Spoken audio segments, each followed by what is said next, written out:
오늘 제목은 예수 임마누엘입니다. 아들을 낳으리니 이름을 예수라 하라. 이는 그가 자기 백성을 그들의 죄에서 구원할 자이심이라 하니라. 보라, 처녀가 잉태하여 아들을 낳을 것이요 그의 이름을 임마누엘이라 하리라 하셨으니 이를 번역한즉 하나님이 우리와 함께 계시다 함이라. 1945년 8월 6일 원자폭탄이 일본 히로시마에 떨어졌습니다. 당시 미국의 트루만 대통령은 어거스타 선상에서 식사를 하고 있었습니다. 그때 백악관 참모인 프랭클린 그레함은 급한 걸음으로 대통령에 다가가서 이렇게 보고를 합니다. 각하, 워싱턴 시간으로 8월 6일 7시 15분에 일본 히로시마에 커다란 원자폭탄이 떨어졌습니다. 잠시 말을 잃고 침묵을 지키고 있던 트루만 대통령이 침묵이 잠깐 흐른 후에 이렇게 말을 합니다. 참모 그레함, 아마도 이것은 인류 역사를 전환시킬 가장 커다란 놀라운 사건이 될 것이요 라고 말을 했습니다. 이 히로시마 원자탄 투하로 4년여간이나 질질 끌던 태평양 전쟁은 끝이 났습니다. 그러나 이 원자탄이 인류의 역사를 바꾸어 놓거나 인류의 문화와 문명을 바꾸지는 못했습니다. 오직 예수 그리스도, 예수님의 성탄이 인류의 역사를 바꾸어 놓았습니다. 주님 오시기 이전과 이후, 주전 BC와 주후 AD로 갈라놓으셨습니다. 성탄절이 예년 같으면은 성탄절을 준비하느라 참 분주할 시간인데요, 닷새 앞으로 다가왔습니다. 성탄절은 우리를 죄에서 구원하시고자, 그리고 참 평화를, 하늘의 평화를, 참 평화를 주시고자 예수님께 이 땅에 오신 날이지요. 금년 한 해는 코로나19 전염병으로 힘들고 오늘을 내일을 예측할 수 없는 불안해하는 그러한 삶들을 지금도 그렇게 많은 분들이 그렇게 살고 있습니다. 그런 우리들에게, 그런 모든 사람들에게 우리 주님의 성탄하신 우리 주님의 따뜻한 위로와 하늘의 참 평화가 흘러넘치기를 간절히 소망합니다. 성탄절을 앞둔 오늘 아침 우리를 위하여 오신 아기 예수의 이름에 담긴 뜻, 그 의미를 생각하면서 함께 은혜를 나누려고 합니다. 오늘 본문에 계시된 메시아의 이름은 두 가지입니다. 오늘 제목에 이미 실어드린 대로 예수. 우리가 예수 그리스도를 믿고 주님 앞에 나와서 신앙생활한 이후로 가장 우리 입에서 많이 고백되는 그 가장 아름다운 그 소리, 그 이름, 예수. 자기 백성을 그들의 죄에서 구원할 자, 구원한다는 뜻이 있는 예수. 언제 들어도, 듣고 또 들어도 우리에게는 희망이요, 기쁨이요, 은혜가 되는 그 이름 예수. 그리고 또 하나는 임마누엘입니다. 하나님이 그 놀라우신 어마어마한 거룩하신 전능하신 하나님이 우리와 함께, 우리 가운데 거하시고 내 안에 들어오셔서 함께 하신다는 임마누엘, 두 가지 이름의 의미를 좀 살피면서 우리가 익숙하게 많이 알고 있지만은 다시 한번 마음에 잘 새겨서 의미 있는 성탄, 그리고 한 해를 잘 마무리 짓고 그 귀하신 이름으로 힘차게 다시 일어서는 그러한 은혜가 있기를 바라면서 오늘 예수 임마누엘, 이 예수님 이름에 대해서 좀 살펴보려고 합니다. 이게 성탄절의 가장 큰 의미, 중요한 의미를 간단하게 요약하면 예수 임마누엘이라고 합니다. 그러면 예수에 대해서, 예수라는 이름에 대해서 조금 우리가 한번 정리하고 묵상을 하려고 합니다. 요셉과 마리아의 현몽과 꿈 가운데 성령으로 잉태하여 태어날 아기 이름을 예수라고 이름을 미리 지어주시면서 그 뜻까지 거기에 설명까지 해주신 걸 볼 수가 있습니다. 다시 읽습니다. 21절에 이는 그가 자기 백성을 그들의 죄에서 구원할 자였습니다. 예수, 아들을 낳으리니 이름을 예수라 하라. 이는 그가 자기 백성을 그들의 죄에서 구원할 자이심이라 이렇게 말씀해 주시잖아요.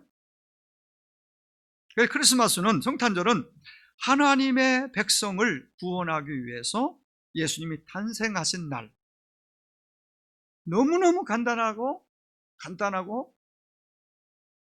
우리에게 익숙하고 쉬운 건데 세상 사람들에게는 아직 예수님을, 하나님을 부인하고 부정하고 하나님의 존재와 이 땅에 오신, 역사 속에 찾아오신 예수님을 마음에서 받아들이지 않는 분들에게는 이게 관심도 없지만은 관심을 가져도 믿어지지 않는, 어떻게 그분이 구원자야? 예수가 나하고 무슨 의미가 있고 상관이 있어? 보통 이렇게 그냥 간과해버립니다. 별 의미 없이 예수, 이 땅에 오신 예수님을 치부해버립니다. 성탄절의 의의와 목적은 구원이라는 그 한 단어에 들어있습니다. 그 이름 속에도, 예수라는 이름 속에도 들어있죠. 구원이라는 단어를 우리가 제대로 이해하려면 죄라는 단어를 알아야 됩니다. 죄가 없으면 구원이 필요 없는 거예요. 죄가 없다는 건 의롭다는 것이고, 죄가 전혀 없는 의인이 예수가 왜 필요합니까? 그런 의인은 그냥 천국 바로 가면 돼요. 죽으면 천국 가는 거죠, 의인이니까. 근데 의인은 한 사람도 없다고 그랬죠. 다 죄가 있어서 치우치고 죄가 있고 그 죄 때문에 누구에게나 구원자가 필요한 상황이죠. 근데 먼저 우리가 한번 생각해 볼 수 있는 거 해봐야 될 것은 기독교 복음과 교리의 가장 근간을 이루는, 뿌리가 되는 게 예수님의, 오늘 본문에도 나옵니다만은 성령 잉태설과 동정녀 탄생 교리입니다. 성령으로 잉태해서 동정녀 마리아에게 나시고, 우리 신앙 고백할 때마다 고백하잖아요. 사도신경 신앙 고백에서 인간의 이성으로는 이해가 안 되죠. 과학으로 증명할 수 있는 것도 아니에요. 근데 역사적인 사실이고 사건이고 실제예요. 근데 사람들이 자기 이성으로 일단은 설득이 되고 이해가 돼야 하는데, 이해가 안 되니까 믿을 수 없다, 이렇게 나오는 거죠. 과학이 이렇다 하면은 받아들이지만은, 의사가 이렇다 하면 받아들이지만은, 성경에 하나님이 이렇게 말씀하셔, 하나님이 이렇게 하셨다 하면은 일단은 그거는 이제 거리를 두고 안 믿는, 믿지 못하는, 이게 세상 사람들의 모습이죠. 그래서 이해할 수 없으니 그걸 믿고 따르는 기독교를 공격 대상 삼는 거예요. 비난하고. 일단 가장 근본적인 건 그것입니다. 예수님의 사건은 사람들이 결코 지어낸 어떤 소설이 아니에요. 신화가 아니에요. 정말 누구도 부정할 수도 변개할 수도 없는 역사적인 사건이고, 성령 잉태, 동정녀의 몸을 통해서 났습니다. 만약 이걸 부정하면 예수는 구원자가 될 수 없는 것이고 기독교는 무너지는 거예요. 너무너무 중요한 진리고 교리죠. 우리는 이게 사건이고 일어난 사건이고 사실이기 때문에 세상이 다 무슨 말을 해도 우리는 그걸 믿어야 하고, 믿어야 진짜 구원이 있는 거죠. 예수님은 인간의 몸을 입고 이 땅에 친히 찾아오신 하나님이십니다. 그렇다면 왜 하나님이 인간의 모습으로 이 땅에 오셔야 했을까? 이렇게 한번 질문할 수 있잖아요. 왜 그냥 구원해 주시지, 인간의 몸을 입고 그분이 직접 이 땅에 오셔야 했는가? 그 답은 예수라는 이름 안에 들어있습니다. 예수. 바로 구원입니다. 죄에서 구원. 그들의 죄에서 구원할 예수. 여기에 답이 들어있습니다. 여러분, 사람이 사람을 구원해서 천국으로 인도할 수 없습니다. 죄인이 죄인을 결코 구원할 수 없습니다. 모든 사람은 죄인이기에 사람이 사람을 구원합니다.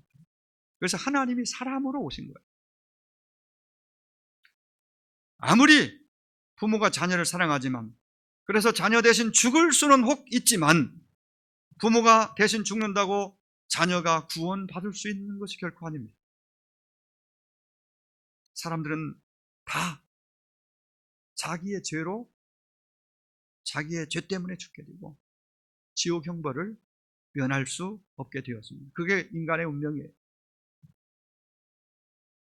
석가, 공자, 마호메트, 소크라테스 다 마찬가지입니다. 훌륭한 분들이지만은 그들도 자기 죄 때문에 죽었습니다. 죄인이 어찌 죄인을 구원합니까? 예수님이 성령으로 잉태하고 동정녀의 몸을 빌려 태어나야만 했던 중요한 이유는 바로 그 이름에서 발견할 수 있습니다. 다시 말씀드립니다. 하나님은 태어날 아기의 이름을 미리 지어주셨습니다. 예수. 육신의 아버지 요셉이 지은 것도, 육신의 어머니 마리아가 지은 것도 아닙니다. 하나님이 친히 지어주신 이름이 예수예요. 아들을 낳으리니 이름을 예수라 하라. 이는 그가 자기 백성을 그들의 죄에서 구원할 자이십니다. 바로 예수라는 이름은 구원자, 아까 말씀드린 구원자라는 간단한 그 의미, 자기 백성을 그들의 죄에서 구원할 자, 구원이라는 의미가 가장 중심 의미입니다. 예수, 구원. 어느 분의 오래전 통계이긴 하지만 지금도 뭐 크게 다르지 않다고 봐요. 사도 바울 당시에도 있었고 역사적으로 많이 있었지만 우리나라의 유난히 자기가 구원자, 직접 예수, 자칭 예수, 구원자라고 그렇게 말하고 따르는 자들이 많이 있는데 소위 이단들이죠. 35명에서 40명, 제가 어느 세미나에서 듣기로는 35명, 40명 가까이 된다고 그랬어요. 그러니까 참 종교성이 참 우리나라 이렇게 문화 속에, 우리 심리 속에 종교성이 굉장히 강한 건 장점이에요. 그러다 보니까 기독교도 어떻게 보면 빨리 복음이 전파되는 그런 계기가 됐습니다. 종교성이 강하니까.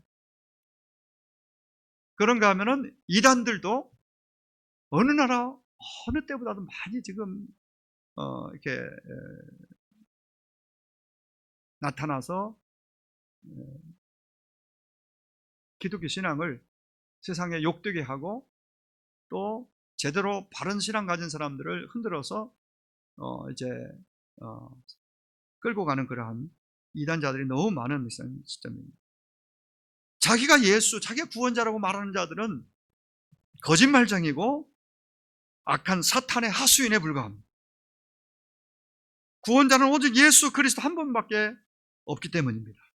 주님 친히 말씀하셨습니다. 요한복음 14장 6절에 내가 곧 길이요 진리요 생명이니 나로 말미암지 않고는 아버지께로 올 자가 없다. 예수님이 당신만이 아버지께로 갈 수 있는 유일한 길이라고, 진리라고, 생명이라고 말씀하셨습니다.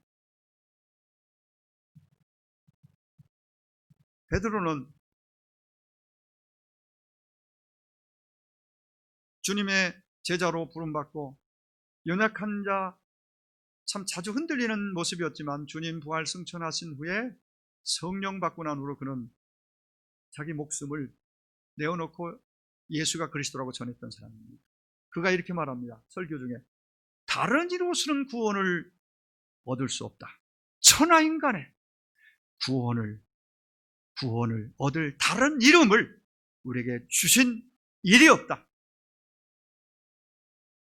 천하인간의 구원을 위하여 주신 다른 이름은 없다. 오직 예수.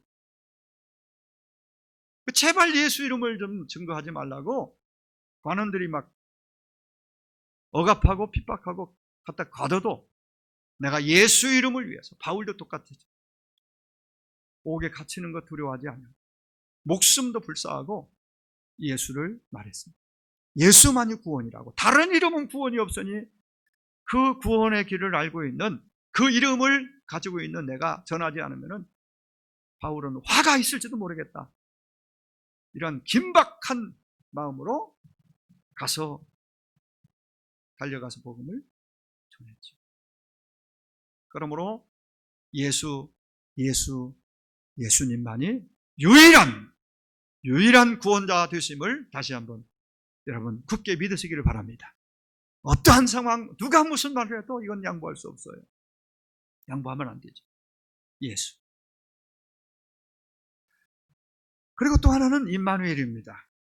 보라, 처녀가 잉태의 아들을 낳을 것이요 그의 이름은 임마누엘이라 하리라 하셨으니 이를 번역한즉 하나님이 우리와 함께 계시다 합니다. 놀랍죠? 21절, 23절 예수, 21절 임마누엘 23절에서 태어나실 아기 예수를 다른 이름으로 임마누엘이라. 여기서 임마누엘은 함께라는 의미의 히브리어 임과 임재하장 의미가 같은 임씨네요. 임마누엘. 그리고 함께라는 뜻이에요. 임은. 그리고 우리라는 의미의 임마누. 엘은 하나님. 우리와 함께 하시는 하나님. 함께 하시는. 임마누엘이라 하리라 하셨으니 번역한즉 하나님이 우리와 함께 하시다. 그 그대로 그냥 번역해 주신 거예요. 번역한즉 뜻을 풀어줬죠. 임마누엘의 의미가 뭔지. 자, 그러면은 임마누엘과 관련돼서 우리가 이렇게 좀 정리를 했으면 좋겠습니다. 임마누엘은 우리와 함께 하시는, 이게 포인트죠. 함께 하시는 하나님의 사랑을 보여줍니다. 이것이 성탄절을 통해 우리에게 시종일관 선포하고 있는 메시지의 핵심입니다. 예수 그리스도는 임마누엘로 이 땅에 오셨습니다. 우리와 함께 하시기 위해 이 땅에 탄생하신 것이지요. 죄악으로 가득 찬 이 세상에서 하나님이 우리와 함께 하신다는 것은 그보다 더 크고 놀라운 은혜는 없는 것이죠. 전능하신 하나님이 나와 함께 하심을 믿는 믿음이 있다면 세상살이가 만만치 않고 요즘처럼 힘들고 어려워도 우리는 든든하고 다시 일어설 용기를 함께 하시는 하나님 때문에 임마누엘 신앙이 있다면 그 용기를 얻게 되는 것입니다. 전능하신 하나님께 나와 함께 하시면 얼마든지 지금 많은 걸 잃어버렸다면 그게 끝이 아니에요. 그 임마누엘 신앙이 내 안에 제대로 들어있다면 얼마든지 회복이 가능하고 회복의 약속이 그 안에 있습니다. 주님은 오늘도 우리와 함께 하시며 내가 결코 너희를 버리지 아니하고 너희를 떠나지 아니하리라 굳게 약속하고 계세요.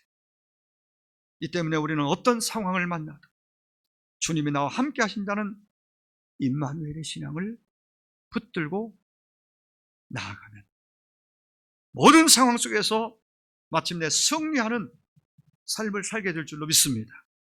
또 하나는 임마누엘은 우리를 찾아오시는 하나님의 사랑을 우리에게 보여줍니다. 인간이 하나님께 불순종하여 죄를 범하는 순간부터 하나님과 관계가 끊어지고 주님의 품을 멀리 떠나 그때부터 방황이 시작된 게 인간의 모습. 이런 인생들을 불쌍히 여기신 하나님께서 친히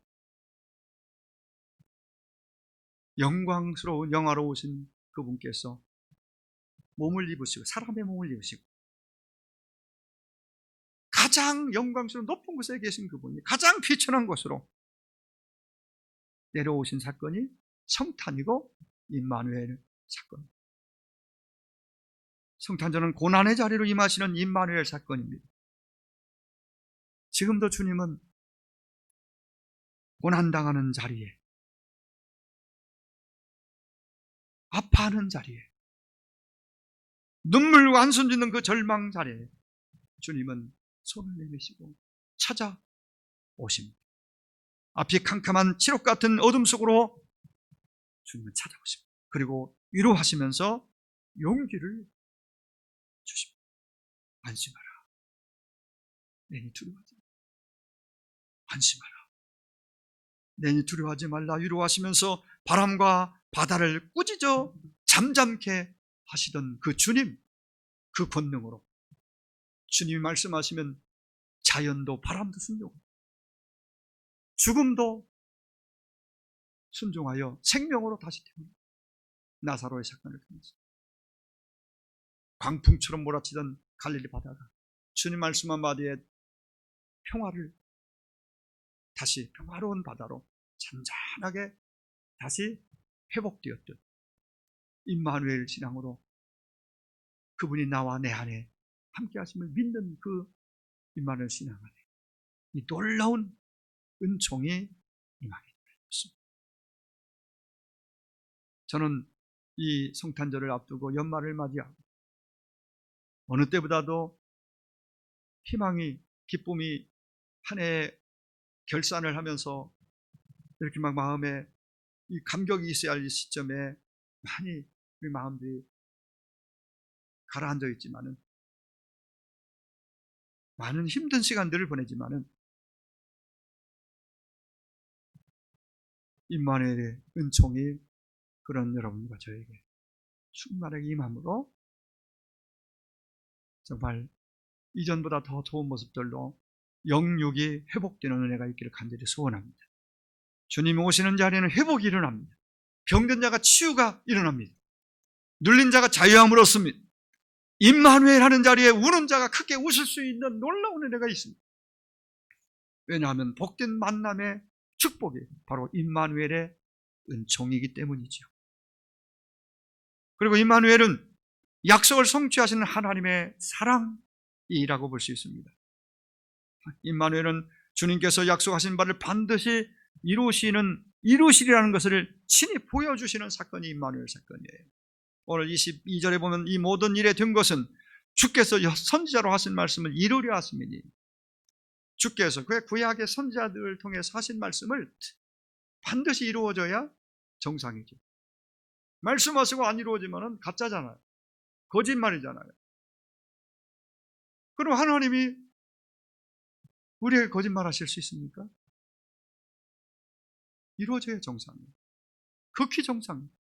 그래서 예수님의 탄생을 통해서, 십자가의 죽음과 부활을 통해서 성령이 약속된 이 땅에 오심으로 교회가 세워지고, 또 그분께서 이끌어 가시는 모든 과정 속에 구약의 모든 창세기 3장 15장으로 시작해서 모든 약속들이 주님을 통해 다 성취되고 이루어진 것을 성경은 증명해 보이고 있습니다.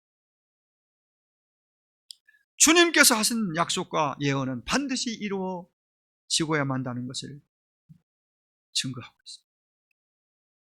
처녀가 잉태의 아들을 낳으리니 그 이름을 임마누엘이라 하리라. 이 약속은 이미 예수님께서 탄생하시기 700년 전에 선지 이사야를 통해서 주신, 정확하게 명확하게 주신 예언입니다. 그 이전에는 그런 약속이 있었지만 좀 더 구체적이지 않았습니다.